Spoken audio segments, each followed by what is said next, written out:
ముఖ్యమంత్రి రేవంత్ రెడ్డి ప్రభుత్వం తెలంగాణ నిరుద్యోగులకు మరో గుడ్ న్యూస్ వినిపించింది.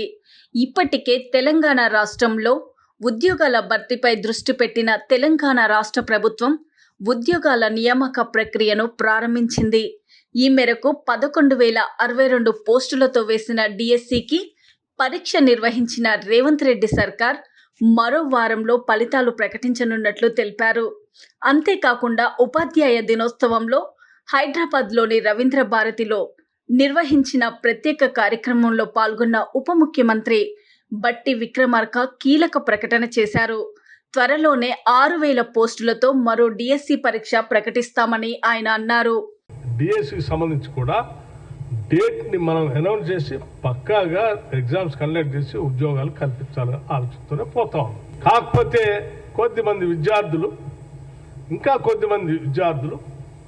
మాకు ఇన్ని ఒక్కసారి ఊపిరాడనన్ను నోటిఫికేషన్స్ ఇస్తూ ఉన్నారు, ఇన్ని ఉద్యోగాలు వస్తూ ఉన్నాయి,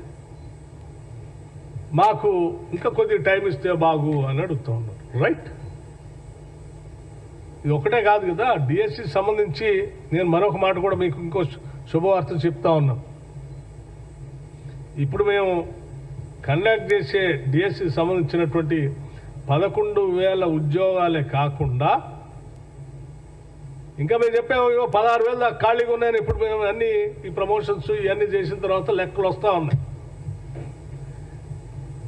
ఇంకో 5,000 నుంచి 6,000 ఉద్యోగాలు డిఎస్సి సంబంధించి ఇంకా వస్తాయి కొద్ది రోజుల్లో. ఇంకోటి మరొకటి కూడా వస్తుంది. మీరేం కంగారు పడాల్సిన అవసరం లేదు. చదువుకున్న విద్యార్థులు అందరూ కూడా మంచిగా రాయండి. మీరు ఇదే ఆఖరిది కాదు, చివరిది కాదు. ఇంకో అవకాశం కూడా వస్తుంది. ఇంకా ఉన్నాయి ఉద్యోగాలు డిఎస్సి. ఇంకోటి కూడా కండక్ట్ చేస్తాం కొద్ది రోజుల తర్వాత. సో ఎవ్వరు ఆందోళన చెందవద్దు.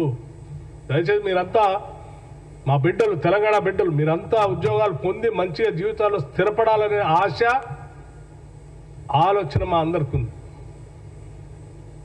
మీరు ఇప్పటికే 11 నెలల నుంచి ఈ డిఎస్సి పరీక్ష కోసం 23లో ఇచ్చిన దానికోసం అప్పటి నుంచి తయారవుతూ ఉన్నారు. రాయండి ఈ పరీక్షను మంచి సంతోషంగా, తృప్తిగా. దీంట్లో సెలెక్ట్ అయిన వాళ్ళు అవుతారు. ఇంకా పరీక్షలు వస్తున్నాయి, వాటిలో అవుతారు. మళ్ళీ డిఎస్సి కావాలంటే మళ్ళీ కొన్ని రోజుల తర్వాత మళ్ళీ ఒక డిఎస్సి వస్తుంది. కొన్ని నెలల తర్వాత మళ్ళీ ఆ డిఎస్సి కూడా పార్టిసిపేట్ కావచ్చు. ఇప్పుడు మిస్ అయిన ఎవరైనా ఉన్నారు అనుకుంటే కూడా